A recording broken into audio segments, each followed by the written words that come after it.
Just as a reminder, you can visit us at thoughtsexpanded.com. That's thoughtsexpanded.com to sign up for our amazing Patreon exclusives, listen directly, and share our latest episodes with your family and friends. Thanks for listening.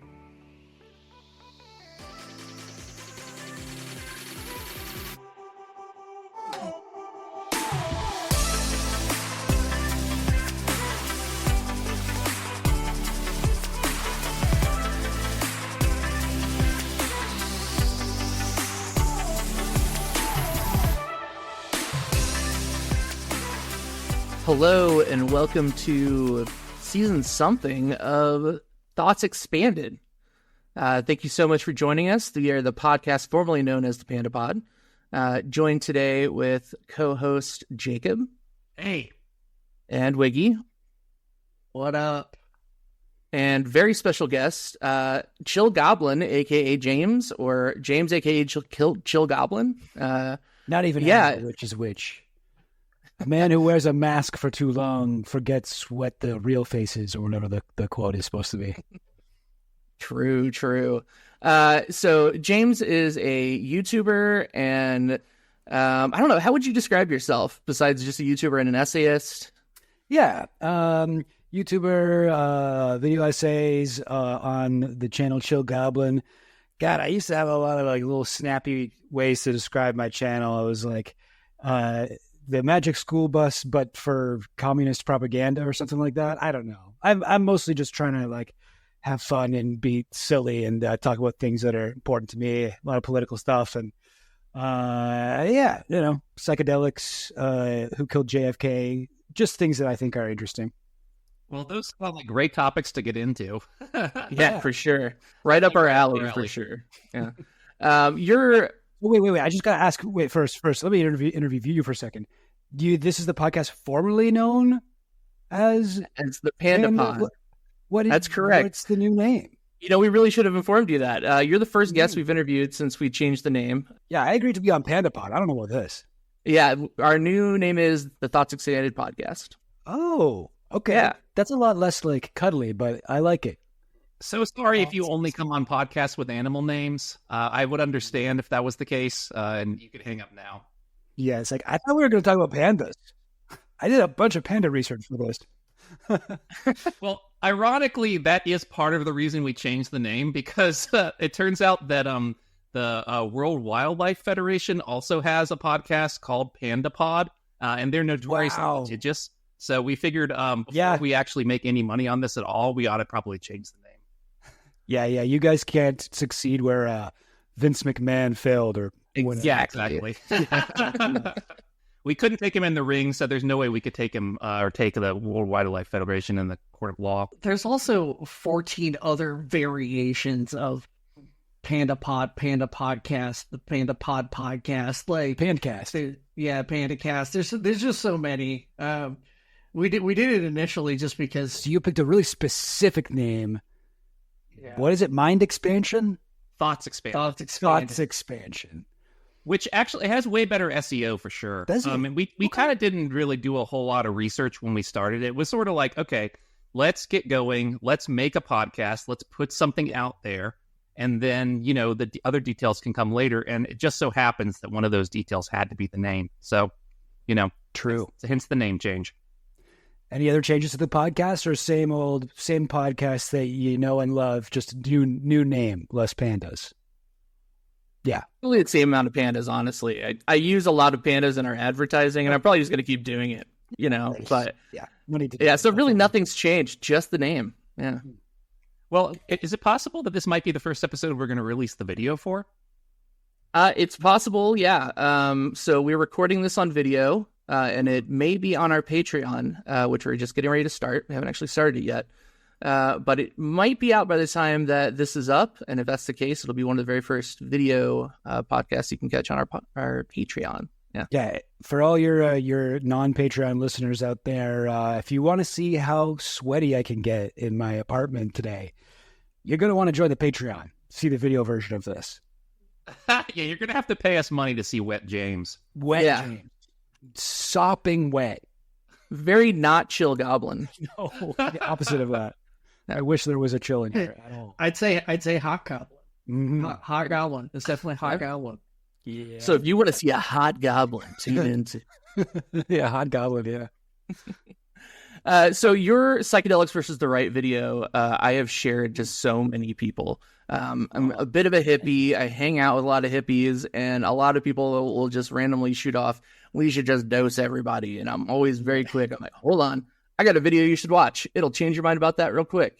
What was it like doing the research for that? And like, what do you think since it's been released, the reception has been? Yeah, so okay, that is a video that I really like. I feel like it's like a turning point in my videos because it's the first one that I really kind of put effort into the artwork in. But, excuse me, I must say, I don't know, I have a thing where I really like, I'm always like, oh yeah, you can check out my channel if you want. The videos are really long though, you might not like it. But I gotta say, this one, I did fuck up the sound. I can swear on this, right? Oh yeah, absolutely. Yeah, okay, sick. I fucked up the sound huge. It sounds like shit, and I fucking hate that aspect of it. And it's really hard for me to, go back and listen to it because I'm just like, oh god, why didn't I, whatever, compress it and do all the stuff. But I think I make some good points in the video, and a lot of people are nice enough to ignore the sound issues. So what was it like to do the research? Really interesting. I'm really fascinated by psychedelics. I have done a lot of them they're so cool and fun. I think that the sensations that you get from doing them can kind of make you feel like everything you think of is like super profound and incredible and whatever and insightful, which a lot of times it is, but sometimes it can also make you very suggestible, and people can kind of take on really dark ideas that maybe they wouldn't have otherwise. And, I also hang out with a lot of hippies, and it's been surprising how many of these like peace and love guys have become like, Donald Trump is going to save us from the pedophile aliens. Like, like the people who are part of QAnon, but even like other QAnon guys are like, dude, what the fuck are you talking about, man? Aliens? What are you talking about? Mummies? So yeah, it is interesting. And a lot of the research I did was going on like neo-Nazi forums, and just like reading their conversations about psychedelics. And, that was really, it was interesting, but it was also pretty, I don't know, like emotionally taxing, I guess. Like it takes a little bit out of you to be reading stuff like that. And I think it's like, it was just kind of nuts to hear all these Nazis talking about, these revelations that they had and saying just like horrific things about whatever, Hitler and Jews and whatever, minorities and Great Replacement stuff in the same exact language that like me and my dumb friends will talk about, like, well, what if, everyone could do like acid, then it'd be fine. Like, it's I don't know. Does that make sense? I'm not sure if I'm getting my point across here. It was a weird experience doing the research. I think a lot of my videos have this common sort of theme that like I look at things, whether it's psychedelics or like stand-up comedy or, whatever, and I'm like, people like to think that this is like a left-right thing, but like anyone can do this. Like anyone can be into whatever, like edgy comedy or whatever. Like anyone can do this. It's not that the right can't do comedy. It's not that the right doesn't do psychedelics or that psychedelics make you a leftist. I think that those are like that, like kind of binary throws people off a lot. So yeah, I forget what was the second part. Oh, you also asked how have people received it, and was I happy with how people received it? Well, a lot of the comments on the video are, what the hell, I can't listen to this. You're trying to kill my ears, which I don't like. I did not like that response, but I did bring it on myself, so I can't be too mad. But yeah, most people were cool with it. I actually went on the Majority Report. I did a little interview with Emma about it. And I sort of had she asked me a really good question, and I didn't have a good answer for her at the time. but she sort of was asking me like, do you think if there's like a collective versus like, what's the opposite of collective? Like individualistic, I guess, a way of looking at the world that explains a lot of the differences between the way that like right-wingers will approach psychedelics and the way that left-wingers will. Is it like a collectivist versus individualist mindset? And I did not really know what to say at the time, but thought about it a lot. I've actually come to the conclusion that well, maybe this is like another thing that isn't really left or right, because I think that like collectivism, I think that like leftists and socialists and anarchists are like all about like, we need to be thinking more collectively. We're not like capitalism forces us to fight amongst each other, blah, blah, blah, blah, blah. But the weird thing is, I actually think that like fascists, and like Nazis and like QAnon people, like really intense, like apocalyptic evangelicals are very collectivist, Right. Like they are collectivist. So it's not really enough to be like, oh, well, the left is collectivist and the right is individualist, because that's not always the case. Yes, there definitely are like the libertarian right, the ANCAP right or whatever, who are, like small government, freedom, blah, blah, blah. But there's also definitely a huge component of the right. And a lot of the people that I was researching for that video were super collectivists, like all these Nazis who would be like, I took the drugs and I just saw all the white people in the world coming together and blah, blah, blah. It's like, that is collectivist in like a horrible way. You know what I mean? Right. Yeah. I watched your video recently, and I think you did mention this as well in the sense that you kind of said that they were coming at it with a different mindset, right? Like they were coming at it with a mindset of like, we are all part of a whole, but that whole has like effectively some sort of cancer or something like that, right? Like that's sort of the right viewpoint to psychedelics, right? Is that, it still is compatible, that idea that we're all part of one collective whole, just that the whole has some fundamental problems and that can be, somehow be solved by exterminating people, which, I mean, to me is a ridiculous idea. Totally. Yeah. It's like, because people don't understand, how can you have like ego death and then come out of that and be like, oh, I want to kill whatever minority. But it's like, even if like the most left-wing person takes psychedelics and they become one with the universe and whatever, like everything is one and you realize that we're all connected, you're not going to come out of that and be like, and we should protect all the cancer cells in our bodies too. We should do that. It's like, no, you still are, you still mostly have your same framework of like what's good and what's bad.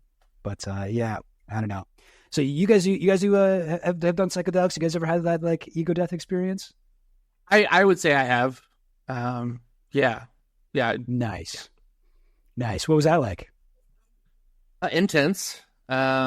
Yeah. Was it ended up bad or it ultimately good? When it happened, it was very unexpected. I just kind of got my hands on some stuff, not really knowing what I was doing, and had this I had this like crazy revelation, and some memories I had like blocked away from my past like flood back to me, and like really it put me in the hospital. If I'm being real, I was like in a hospital for a bit of time after that point, but it did start me on a journey towards understanding that pain and that trauma and like integrating it, and like none of that would have happened without that experience.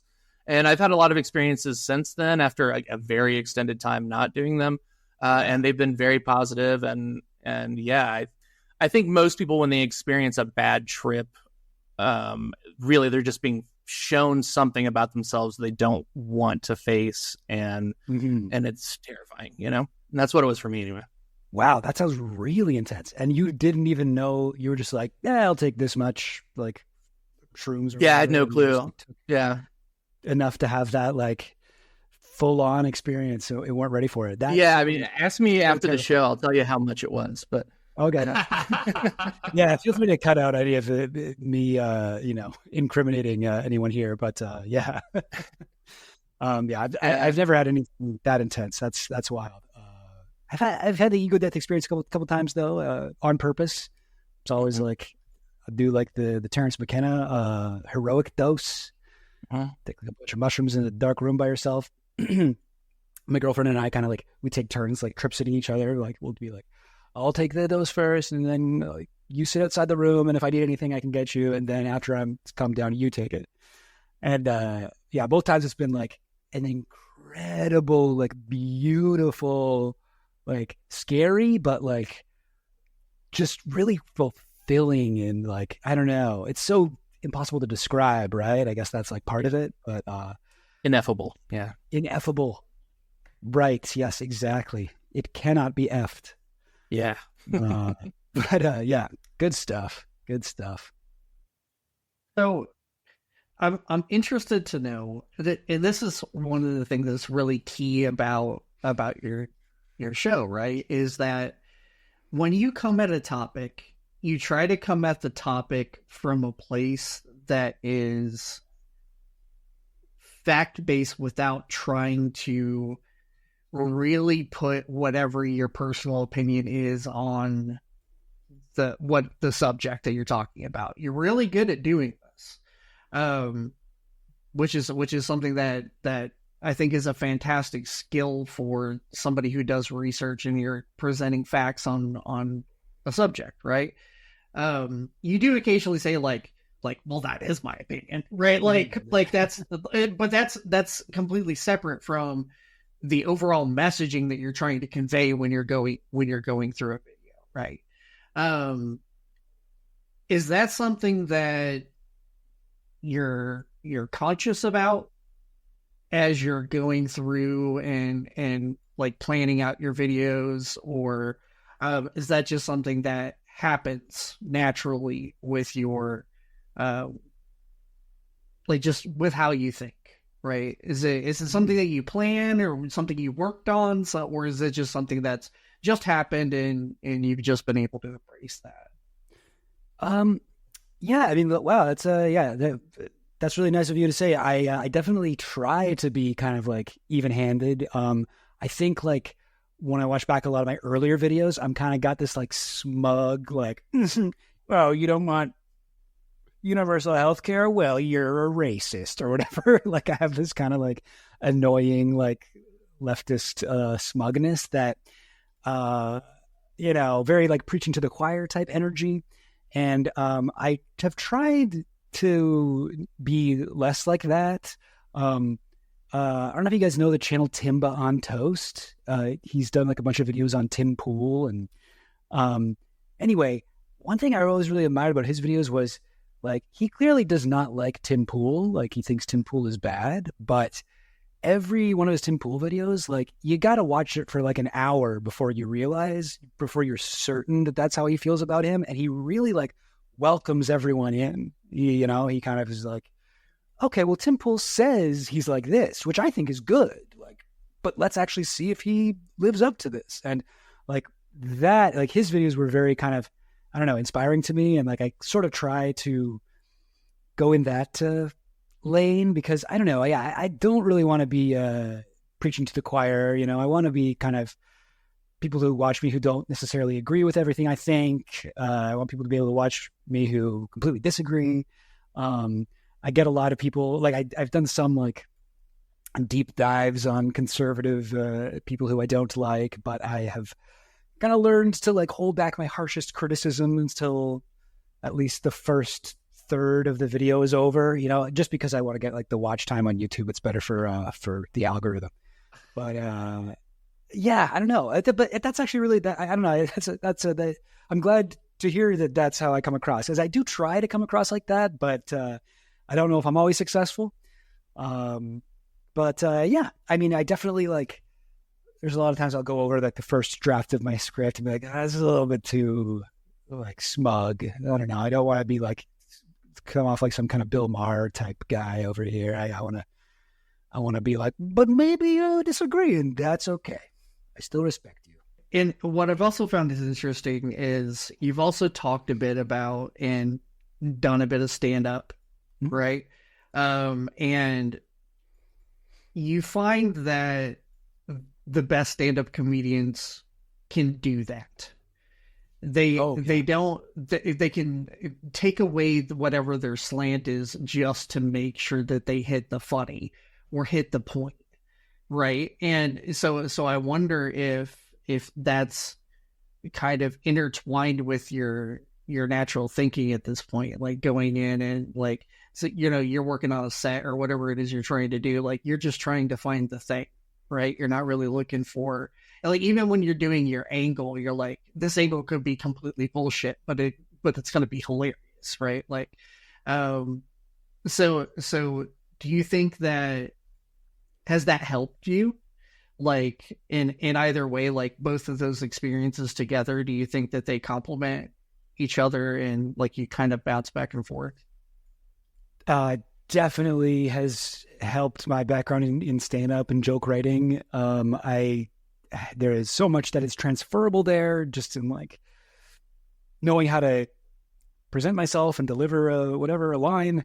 I think has been really helpful for me doing video essays. And yeah, I totally agree that I think like it's not even necessarily like a philosophical choice on the part of the comedian to be able to appeal to a wide audience. It's kind of like you just have to, because it's you can't really be a comedian if you're like, well, I got that 13% of the room like laughing really hard. You kind of have to have a mass appeal. I think it's like that kind of dynamic makes it really tough to be a political stand-up. Like there aren't very many like stand-ups who do like political stuff. There's like people who do political shows and political YouTube channels or whatever, like who do it in a stand-up-ish type way or whatever. But it's a lot harder to do that like on the road. You're going into like a small town, most stand-ups live in a big city, but then they tour, right? They're going to all kinds of different places, and they have to be able to have material that does really well everywhere. And I think that, well, at least that's the case for most of them. Some people have found their audience, and they perform to specific crowds that come just for them, and they already kind of agree with them or whatever. They know what the deal is. But I think that that is kind of has like a flattening effect on stand-up, where a lot of stand-ups become very like apolitical in general. Or maybe they'll be like kind of liberal, but if anything, where there's politics in stand-up, I think a lot of it tends to be like the edgy kind of conservative types have a little bit more success for some reason. There are a couple like stand-ups who do like kind of left-wing jokes, but I think you got to kind of cover it up because Norm Macdonald? Yeah. Stand-up? Yeah. So good, like one of the best ever. He had a thing where he was like, a lot of these stand-ups, they try to sound smart. Try to sound smart when they're on stage. That's just, nobody wants to see a smart guy talking about stuff. That's just, who likes that? And so that is something that is very different with video essays, is that nobody wants to hear a dumb guy do a video essay, but nobody wants to hear a smart guy do stand-up. And I think that if you are trying to get a political point across in stand-up, you sort of have to play dumb and say the things that you want to say in a way that like people be like, this dumb guy has got a point, kind of thing. Like, I don't know if that makes sense. But not all of us can be loose black. Right? Yeah. There's only one loose black exception. But yeah, I mean, like even he, right? Like he does come across smart, but he's kind of comes across like frazzled, and like it's just kind of funny that he's like so mad and whatever. So you just kind of you find yourself laughing with him, and he brings you into these more political places a lot of the time, which is very hard to do. Like it would be like I don't know if that kind of delivery would work for a video essay, but I'd like to see somebody try that. But yeah, I don't know. So in some ways it's similar. In some ways it's like very different, but certainly like the joke writing has helped me a lot. That is, I think that's like one of my bigger strengths as a video essayist is I can put a few jokes in there. Well, to me, it seems like video essays and stand-up both, like, no matter what you're doing, like, it is inherently at least somewhat political and at least somewhat propaganda. And really the skill is, like, how do you bring people along with that? Like, it's probably impossible to put out a truly neutral piece of media without making it just completely bland, right? Right. That's true.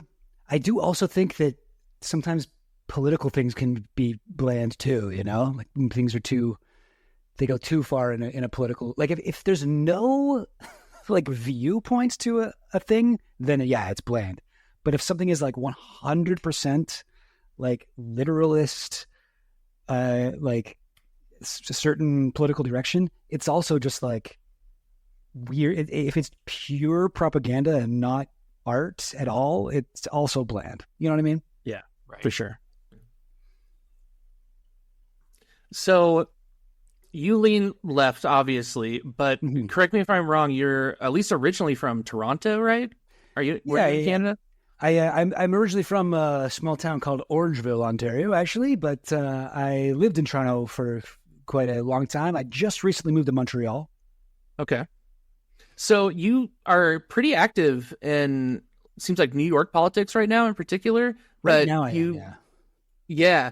But I mean, your videos do seem to focus a bit, at least, on America and American politics. Oh, yeah. I tried one Canadian video and it did horribly.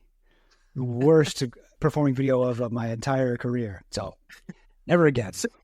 Well, what is the draw for American politics to you in particular? Oh, I mean, it's just like so much more interesting, right? Like, who cares what's going on in Canada? There's like 30 million people here. It's just like basically like another like California. It'd be like if I was just really obsessed with California politics, you know? It's not that interesting. American politics, that shit impacts the world. That stuff is so important. Yeah, like I'm not like I do pay attention to Canadian politics. I vote. That's where I vote. So I try to stay informed. I do talk about Canada in my videos, but that's another one of the things that I keep for later on in the video. I don't want people to switch off. But I just think that there's if there's one country's politics to look into to understand geopolitics as a whole, it's the U.S. Tell me a bit about what you're doing in New York right now. What I understand that you're doing some canvassing and did a live stream today. So I'm doing a thing with a group called Progressive Victory. You guys ever heard of that? No. Okay. I hadn't either. They reached out to me, but they're like this kind of organization. Oh, I'm so sweaty. Wow. Okay. They're this organization that I guess they reach out to like streamers and content creators and stuff, and they get them to come to a place where there's a very like important campaign going on. So this weekend, which is June 22nd, 23rd, I guess. I think this episode is going to not be out until August, though. Yeah. Right. Yeah. So you guys will know how it went, but I'm going down to New York to help canvass for Jamal Bowman, who's running right now against this guy George Latimer, who is the most ever AIPAC funded congressional candidate like of all time. He's running against him in this Democratic primary. They've put like millions of dollars. I forget exactly how much, like 20 million or something like that, just in his campaign. So like everybody in the district is just getting their mailbox like filled up with all this like anti-Jamal Bowman like stuff. And like, it's all over like buses and billboards, and every YouTube ad you see if you're in that area is about him. And just like shitting all over this guy. Jamal Bowman, he's like a member of the Squad, and he's had like a couple of he's had a couple of takes about Israel or whatever. He called for a ceasefire. Can't do that in Gaza, and so AIPAC, the American Israeli something, whatever it stands for. Political Action Committee, probably. Yeah, it's not that. That's what I would think. Oh, it's it isn't? else though, because they also have AIPAC PAC, which is the AIPAC Political Action Committee. But anyway, it's the like Israel lobby basically. Public Affairs Committee. I just looked it up. There you go. Yes, thank you. Political Affairs Committee. Yeah, when I looked at it, I was like, what? No. But yeah, AIPAC. So anyway, they want to like primary him, and they're getting this other guy, George Latimer, out there to he's like the worst guy ever. He's like really like Republican. and it's like a lot of like MAGA money that's flowing into this as well. So anyway, really, really like crucial race. Obviously they consider it really important to win. I'm definitely, my political leanings are quite a bit further to the left than the squad personally, but I do think it's good that they exist. I would like to see the squad grow bigger instead of get shut down by just like people with a lot of money who want to influence an election. So I'm doing my own foreign election interference, I guess you could say. I'm going down to knock on doors. It's funny because like I'm going down like the day before the actual election, like before it's over. So I'm not really there to change anybody's mind. Basically going to be like just knocking on doors and being like, hey, do you like Jamal Bowman? Okay, you do? Well, are you going to vote? Right. Like, well, you need to do that, please. If they're like, no, I don't, I'll be like, well, have a good day. Like, I don't need to, like, I'm not going to have to debate. Sure. Anybody. Yeah, exactly. Yeah. I don't know. I maybe you'll happen to remind somebody that it's tomorrow and you'll get a few extra votes. I mean, that is one of the main things that they do. I mean, it's like drive. I mean, you're not driving people to the polls, but that is something that like one main thing. I'm not, but they can do that. So that's something I can hook them up with. Yeah. That's important work. Yeah, I just thought it was cool that I get to go to New York for a weekend, honestly. Hell yeah. Putting me up in a hotel, they're giving me food. They got a little bagged lunch every day. It's great. Maybe they'll hear about us through you and invite us next time. I'm going to tell, that's mostly what I'm going to be concentrating on with the canvassing. Question number 1, Panda Pod? Well, they're not called that anymore. Yes. Thoughts expanded. Thank you. Yeah. Thoughts expanded. Yeah. So, let's see. But by the time this comes out, the election will just be a few months away, and it's looking crazy for the polls for the American election. What's your take on the current situation there? I know there's a lot. It's a loaded question. But... Oh man, I mean, yeah, that's a rough one. So it'll be Biden versus Trump. I do think voting is important. Harm reduction is important. Lesser of two evils, type beat. But I mean, right now, like elections seems like forever away. I guess it's not, but I do understand the very anti-Biden kind of atmosphere in at least a lot of my online echo chambers. I totally agree with it and get it. Biden's response to Israel, the massacre going on in Gaza right now has been like abysmal. Yeah. Too little, way too late, way below the bare minimum. I could say a million things about where he's gone wrong, in my opinion, in the Middle East, which really sucks because I'm not a Biden fan at all, but I was like pleasantly surprised. Like I spent the most of his administration being like, really? That's actually pretty good. Yeah. Really? Oh, he did that too? Oh, that's not bad. Like, like up until October 7th, basically. And then it was like, no, oh my God, dude, what are you doing?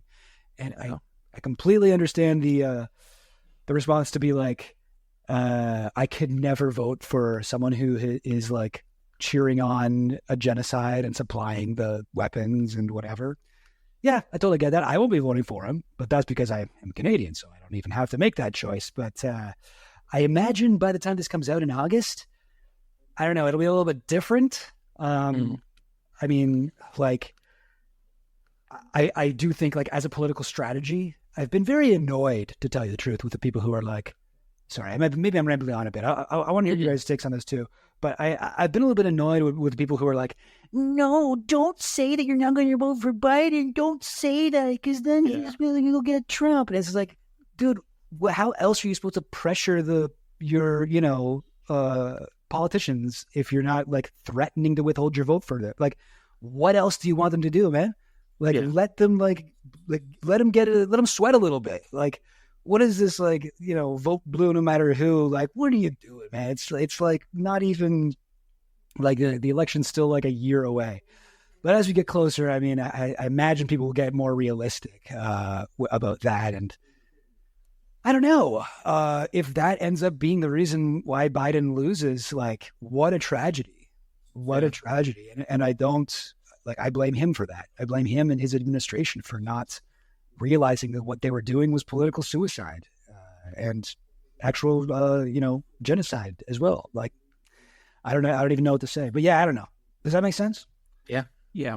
I feel like this is like the third election in a row now where if either side had run literally any other person, they would have landslide victory. Like, so it's ridiculous. Like, I mean, if someone other than Trump had run in 2020 on the Republican side, he would have easily washed Biden, I feel like. And same with 2016. And then this election is just shaping up to be another one of those. Like, no matter who wins, if either side had run any other person, they would have beat the other person.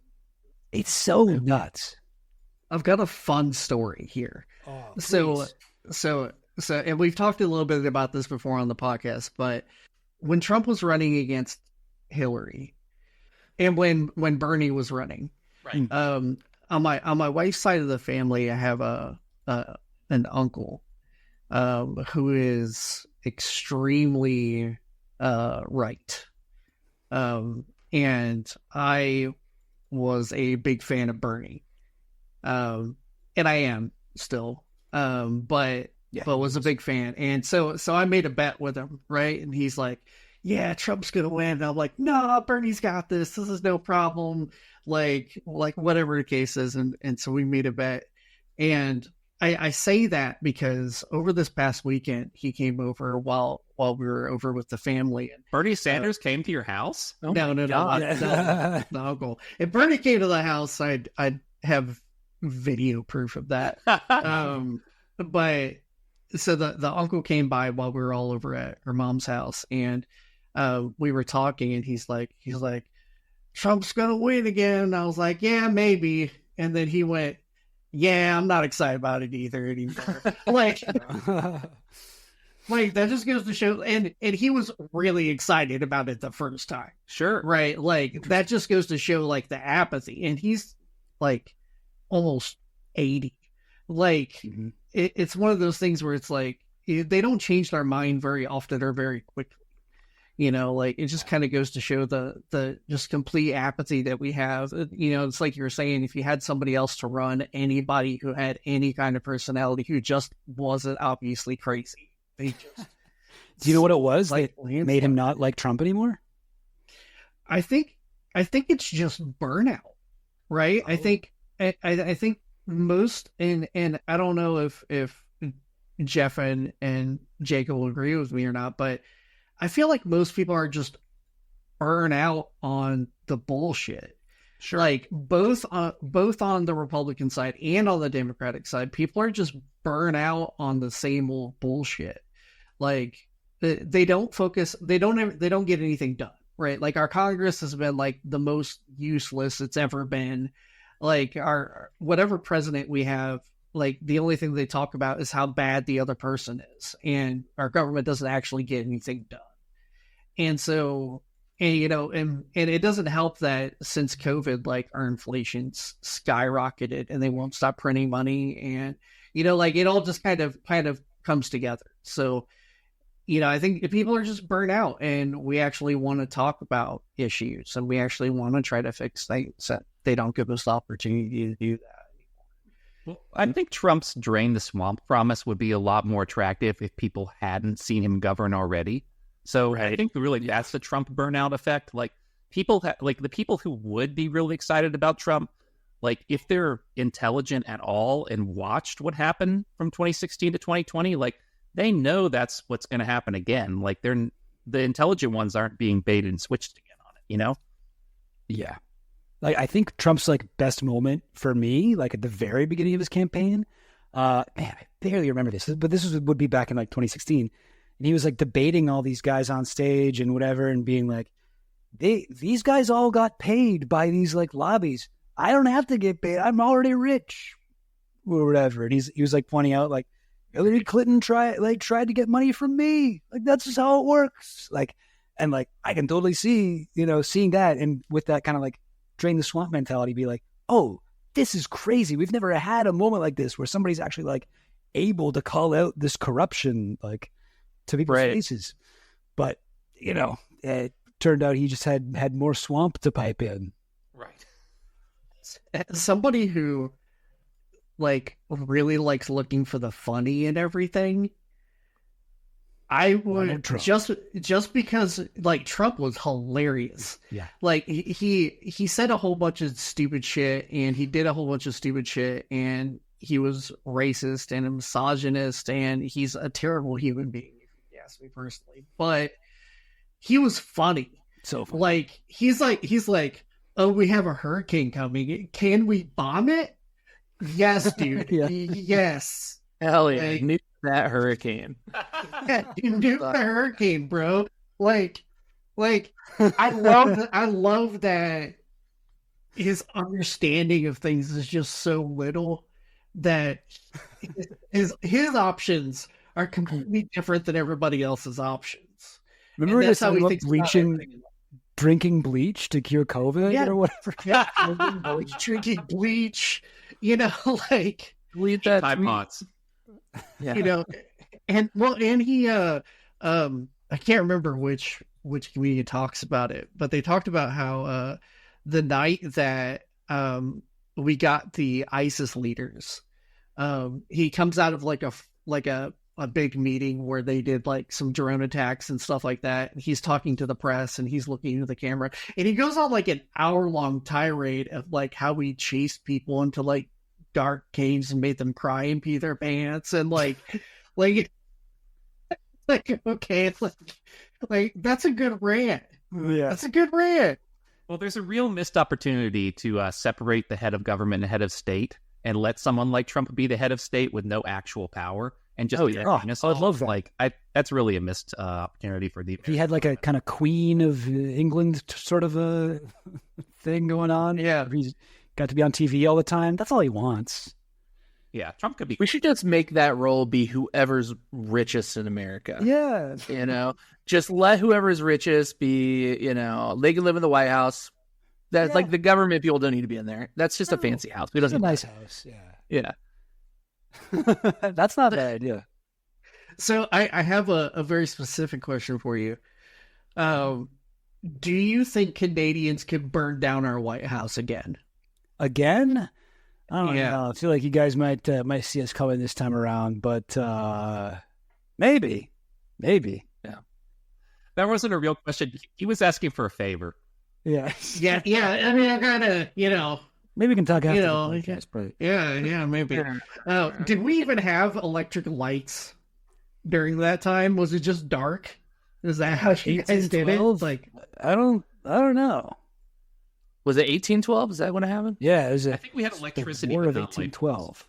so we didn't have light bulbs, so everything was torches. That's how you get it. It sounds to me like they probably just dropped a torch and blamed it on the Canadians. Yeah, or maybe the Canadians just took credit for it. They're like, we did that. Exactly.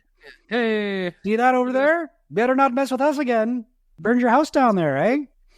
But I was gonna say, the War of 1812 is funny because in Canadian schools we learn about it as like this crazy victory. Canada didn't even exist in 1812, but we were like, we won a war against the Americans. Like, this is like a real source of pride. I remember in 2012, there was like an ice cream flavor that came out. It was called like Cannonball for the bicentennial. It was like green ice cream with chocolate and like strawberry syrup. And it was supposed to be like the fields of war with cannonballs and blood on it. And a little bit weird, actually, a little morbid. But so that's how we learned about it in school. And then when I was in high school, I took an American history class. And we had like an American textbook, and we learned about the War of 1812 the way you guys learn about it. And the way that it's presented there is like, I think this is like verbatim what it said. It's like, the War of 1812 was a most peculiar war, as neither side won or lost. It was a complete draw, and everyone thought that was so weird. And like, we were like, not to us. What do you mean it was what are you talking about?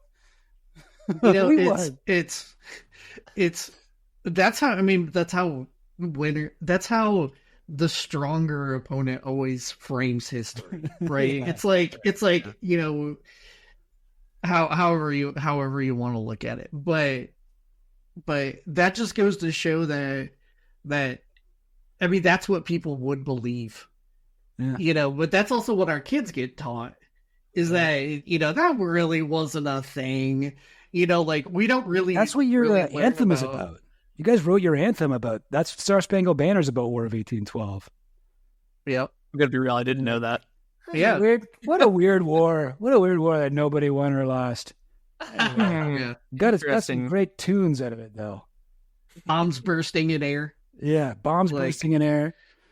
Yeah. Whatever else was in that song.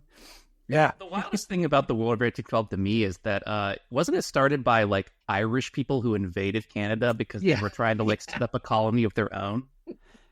Well, I thought that it was like Madison, your president, was like trying to invade Canada, like to attack the British. I don't know. I think he kind of like sent the Irish folks up. Like he kind of like promised them that they were going to get that land, and they were sort of an oppressed minority in the U.S. at the time. And obviously they were a very oppressed minority in England. So he was kind of like, okay, maybe you could go snipe some land off the British for us.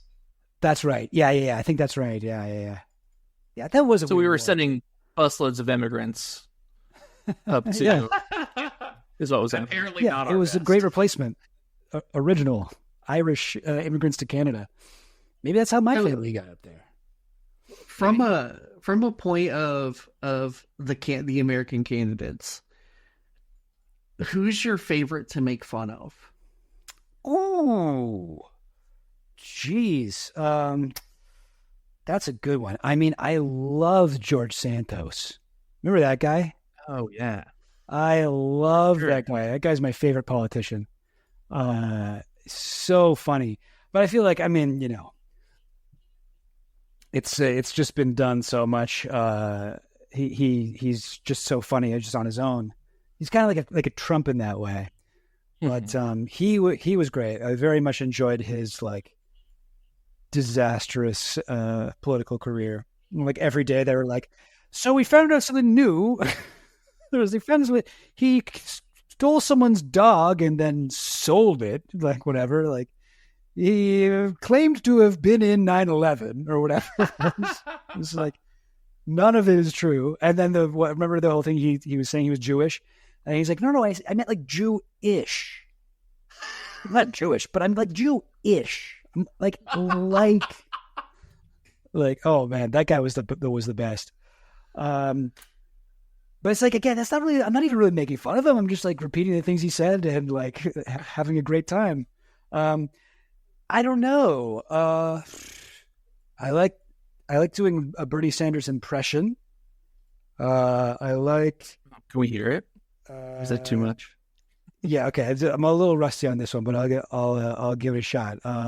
Yeah. Like what should like you gotta which. Yeah. Well, you gotta ask me a question. Like, thoughts expanded name change, Mr. Bernie Sanders. Yeah, what are your thoughts about our new name? I think that the top 1% of the thoughts needs to expand to be redistributed to the bottom 99%. Listen, I'm not. It's not as good as it was. I'll be honest. Oh, it's great. I think I really need to get to warm up with that. But yeah, no, he's got such a specific voice. Bernie's great. Yeah, I don't know. Like what would you guys say? Oh, Ron DeSantis was pretty fun. Remember when he had like the heels on? Mm-hmm. That was awesome. Yeah, I live in Florida, so I have to put up with him. I have had to for some time. And I was super into like like Democratic politics whenever he won in 2018. So that was a very, very disappointing evening for me because I mean the guy he was running against was like almost like a Bernie Sanders light. So I thought maybe we were finally going to have some like positive government in Florida, but I really should have checked my own expectations on that one. It's like, wait a minute, let me look at the map. Oh, this is still Florida. Yeah, exactly. Who was he running against? Do you remember? Andrew Gillum is the guy. And Andrew Gillum, he was like he had some Democratic Socialist style politics. And then I think after the election, it turned out like he had was like in some kind of scandal with drugs, or I'm not exactly sure. It was kind of wild after the stories that came out after the election for him. But he did. I mean, it seemed like he came within a hair's breadth of winning Florida, of course. But I mean, just like Al Gore couldn't cinch the nomination because this Florida does it again. Ridiculous. Exactly. Wow. Florida's why we can't have nice things. Yeah, and why we can't have nice things for a really long time. Yeah. If Canada wants some extra land, you want some beachfront, just come down and take it. Because It's like, we'll give it to you since we took Alaska. It's the same thing. That's fair. That's yeah, true. we'll take the. You have to travel. we took Alaska from Russia, Jeff. Whatever. It's whatever. I mean, it's naturally looks like it should be part of Canada. Yeah, for sure. Made maps more confusing. Let's have Florida, and then we'll have like Canada, US will be like a yin yang. Oh yeah. Oh, okay. So we'll send all our Florida crazy ass people to Alaska, and wait, you just have crazy ass people in Alaska too. Yeah, so they're already up there. It's like 80% men, right? In Alaska? I don't know. I'm not quite ridiculous. Yeah, it's like 80% rigs and stuff up there. Yeah. Yeah, well, and it's just people who are running from the law. Like, is that right? They just go to Alaska and get a job. Like, nobody's chasing you to Alaska to put you in jail for 3 months. No, that's worse than jail. Why would you even want to go? Yeah. Plus, it's it's dark for like 6 months out of the year. Like, who wants to be there? I believe they have 30 days of night. Yeah. It's crazy. Did you guys watch the new True Detective? I have not yet. No? I liked it. The internet thought it was bad, but it takes place in Alaska. Gotcha. Mm-hmm. It's cool. There's a bunch of corpses on the ice and stuff, and a big crazy swirl. Yeah. I don't really know how else to sell it to you guys. I'm sold. Crazy swirl. It was a polar bear. Okay. Spoiler alert. Spoiled it, man. Come on. I haven't watched it. I don't know. 10 hours of TV I'll never get to watch. So I had a question, kind of changing the subject here. Have you had, I mean, you have probably, I would say, a lot more fans than we do. So I'm curious, like, have you had any, like, interactions with them where they're kind of crazy, or, like, negative interactions with fans that you feel comfortable speaking about? I mean, yeah, I mean, like in person, you mean? I don't know. I mean, yeah, I guess. I don't anything. I've never had a negative interaction in person, but I've gotten a lot of like hate comments and stuff. And I think it's like also like the nature of having like a political channel. Sure. People kind of get really worked up. But I do have one funny story about this, where there's this guy who became really kind of like obsessed with my channel, and he really liked me at first, and then he kind of turned against me at some point, and I got diagnosed ADHD in I think it was 2022. Is that right? Or something like that? I don't know. I forget. But recently, like as an adult, I got diagnosed with ADHD, and I started taking Adderall. And when I started taking Adderall, I started putting out a video every month all of a sudden. And it was taking me usually it would take me like 6 months to put out a video. And now I was getting one out every month. And there was like a string there when I first started on Adderall, when I was getting a new video out every single month. The psychedelics one was one of those. And I just remember like he was convinced that I was suddenly receiving like CIA funds. And he had like 16 different accounts, and he commented on my one of my videos being like, how convenient that all of a sudden Chill Goblin's able to put out one of these per month. I hope the boys at Langley send their regards or whatever. And he's like trying to like call me out. He's like, no man, I'm not getting more fucking deep state funding. I just got put on Adderall. That's it, man. Well, little did you know the CIA invented Adderall. So. Yeah, That's true. Yeah, that was the funniest one. He many months later, he like sent me an email to be like, I was in a bad place and I'm sorry. So I think he's doing well now. I think he's doing better these days. Maybe he got dosed by the CIA. Or yeah, maybe that's what he wants with lulling me into He got one of those security. paychecks in the mail, and all was forgiven. You know? Yeah. We talked about that in a recent episode, the idea of like the CIA kind of funding Patreons like anonymously as a way of just boosting people's, funding. And we were talking about that does happen actually. Oh, it absolutely has to happen. It has to.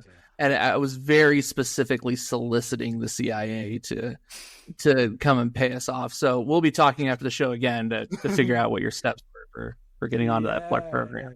Just started a YouTube channel that's just you try to like affirm everything that the CIA wants you to think. Like, welcome back to another fun episode of Spreading Democracy Through Latin America. Oh boy, today we're going to talk about Brazil. Today we're going to talk about the lone gunman theory. Yeah, and why it's true. Yeah, why it's true, and why it was Cuba. Well, yes, I believe in the lone gunman theory, and the lone gunman was Che Guevara, still alive. Yeah, so you've done that video on the JFK conspiracy. Is that your favorite conspiracy? We love talking about conspiracies. Oh, no, actually. No, it's not. What's your fave? My favorite conspiracy by far is actually also related to Cuba. It's the theory that Canadian Prime Minister Justin Trudeau is the son of Fidel Castro. I think that is a quality conspiracy theory for several reasons. First of all, because they actually look like so alike when you look at the because I remember back during the Bush era they'd be like, look, Obama, or I guess the Obama era would have been, they're like, Obama is Osama, look at their photos next to each other, and they'd be like zooming in on the ear and be like, their ears are identical. But you don't need to do that with Trudeau and Castro. They look the same. They grow like the same facial hair. They got the same face shape. It's kind of nuts when you actually see the stuff people lay out. And the other thing I like about it, and then also, Justin Trudeau's father, Pierre Trudeau, was like prime minister in Canada. He was kind of like our JFK. He was like a Chad prime minister who like fucked Marilyn Monroe and whatnot.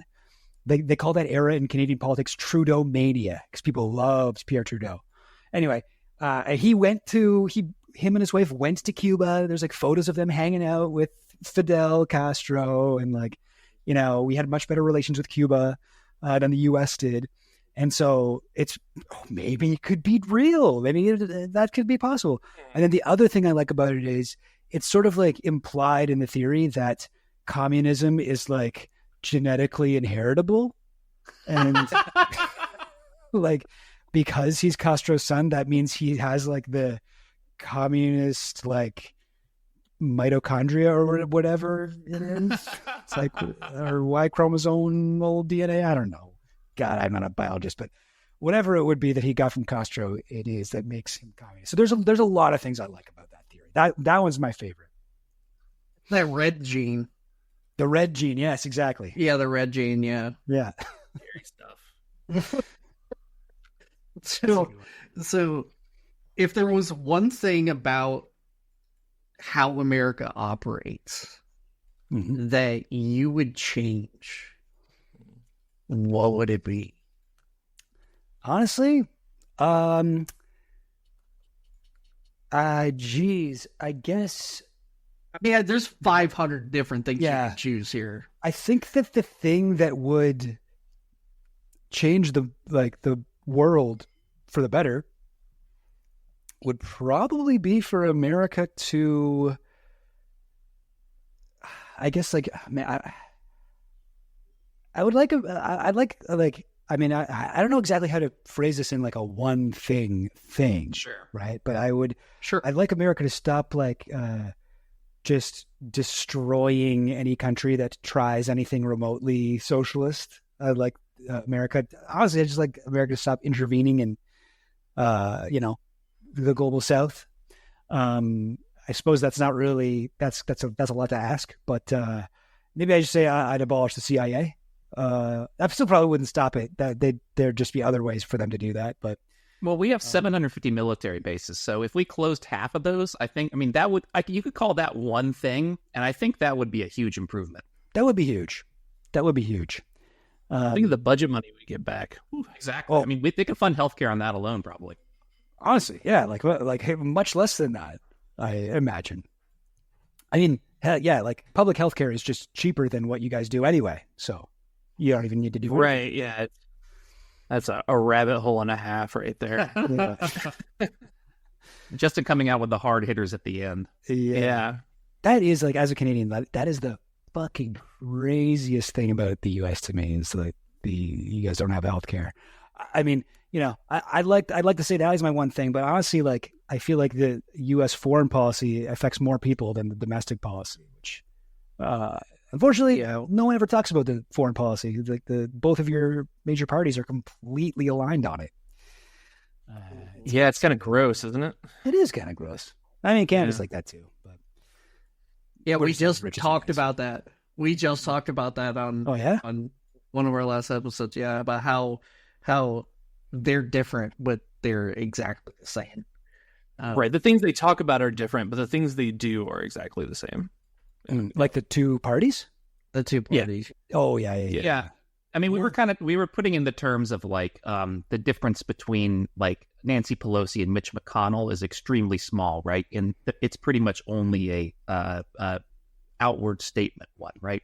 And there are some people on the extremes of both sides who, you know, are significantly different from those two, like in a real way. But at least at the very center, like the true heart of power, right? That's kind of where we see them as basically just overlapping.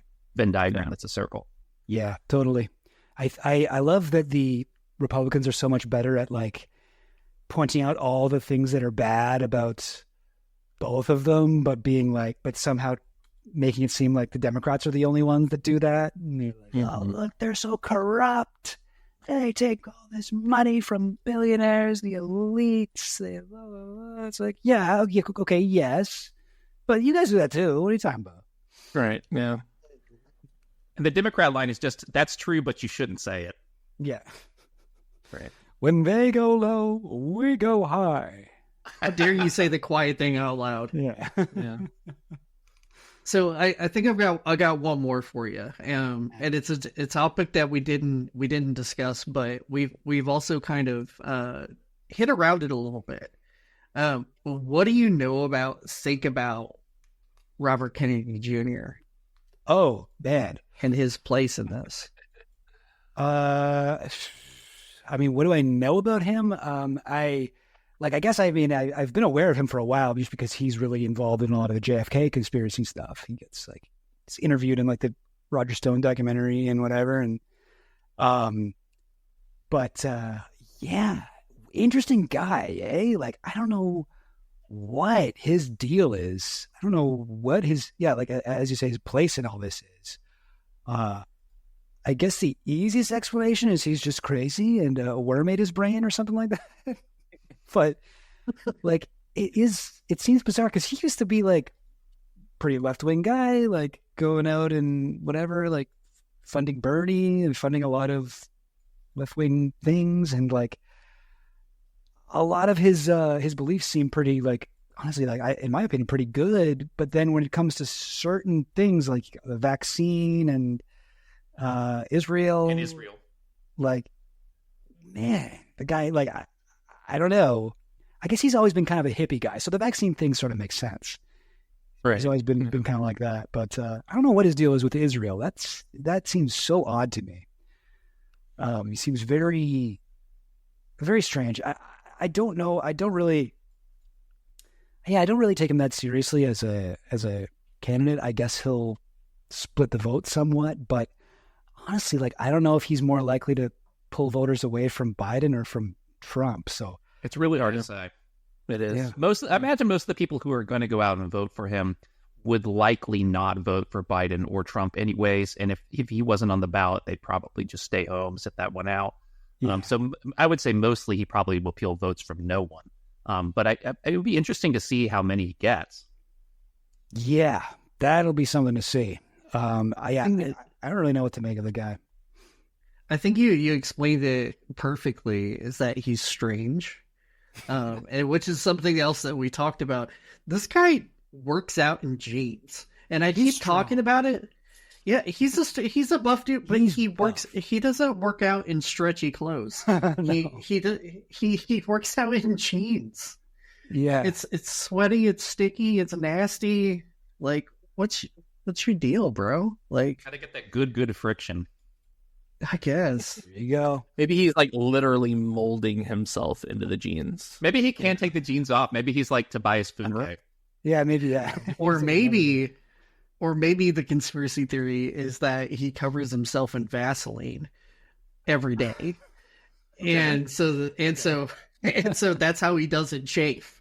It's because he's always covered in Vaseline. And so he's got to put Yeah, that's a real conspiracy. The original right there. He could be our first slippery president. He's like, don't you idiots understand? Lululemon has 5G microchips or whatever. You gotta wear denim. You gotta wear denim to work out like our ancestors did.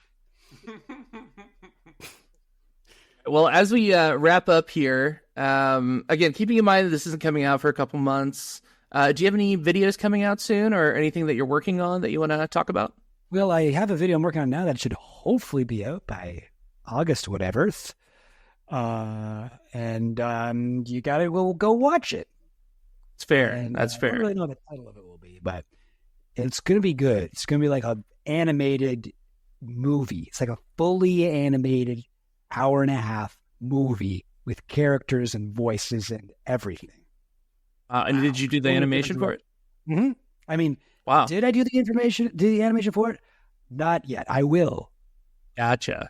Okay. Hopefully, by the time this comes out. I don't know. It's actually a project I've been working on since like almost a year now. So it's been in production for a while. So I'm just trying to grind and kind of get it done. But yeah, that's my next project. I love your art style. It's like, I grew up as like kind of a gutter punk, and it just feels like something that like I would see scrawled on like bathroom wall at a venue or on the back of somebody's jacket. Like, I love it, man. It's great. Thank you, man. That's exactly what I'm going for. So yeah, nailed that compliment. Hell yeah. All right. Well, where can people reach you? Where can they find you? People can reach me at 647. I mean, not my phone number. No, just joshing. You can find me at Chill Goblin on YouTube. You can find me on Twitter at Chill_Goblin. And I don't know. That's about it that I have. Those are the places I exist. Oh, and my Patreon. If you'd like to give me money, you can do that too. Give me some cash. Especially if you're in the CIA. Yes. Yeah, if you're in the CIA, get it in there. Or if you're in another country and you hate the CIA and you want to fund a nice leftist, this is the guy. This is your opportunity. You can make a huge difference. I'll take dark money from anyone. Of the CIA that goes around funding left-wing opposition in the U.S., please. Yeah. Yes. Please. Yeah, China. Yeah. China. I'll take. Where's the money? If the Zapatistas have any funding for dark money they want to give me, I'll take it. Whatever you guys want. I accept Temu gift cards. Temu gift cards. You can get a lot of shit on Temu, I'll tell you that much. Yeah. All right, man. Well, thank you so much for joining us today, James. This is a great conversation. You're really fascinating. Can't wait for the next video. And I'm going to keep watching your old ones because I always learn something new when I do. So. Oh, that's a good thing for me to encourage people. Watch my old videos. Put them on a loop. Don't even watch them. Put them on a playlist and for sure. Yeah. On repeat. Let them play. Especially if you have like YouTube Premium, run them over and over again. Yes. Right on. Well, thank you again for joining us today, man, and have a good one, and we'll catch everybody later. All right. Catch you later, panda heads. I mean, head expanding. Thought expansion. Nailed it. Yes.